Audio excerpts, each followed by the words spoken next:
साप चावल्याने घोगरा येथील तरुणाचा जिल्हा सामान्य रुग्णालयात मृत्यू झाला। या घटनेची नोंद भंडारा पोलिसांनी घेतली आहे। गोंदिया जिल्ह्यातील तिरोडा तालुक्यातील घोगरा येथील निखिल लंकेश बागडे वय 30 वर्षे या तरुणाने दिनांक 10 जुलै रोजी हातात साप पकडण्याचा प्रयत्न केला, मात्र कोब्रा सापाने त्याला चावा घेतला।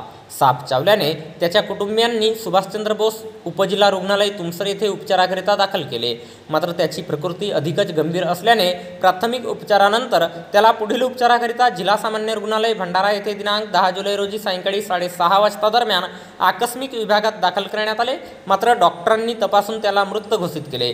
या प्रकरणी पोलीस स्टेशन भंडारा येथे दिनांक 11 जुलै रोजी मर्ग दाखल करण्यात आला असून या घटनेचा पुढील तपास महिला पोलीस हवालदार नेवारे हे करीत आहेत। तर याबद्दलची माहिती भंडारा पोलिसांच्या वतीने दिनांक 12 जुलै रोजी दुपारी 4 वाजता दरम्यान एका प्रसिद्धी पत्रकाच्या माध्यमातून देण्यात आली आहे।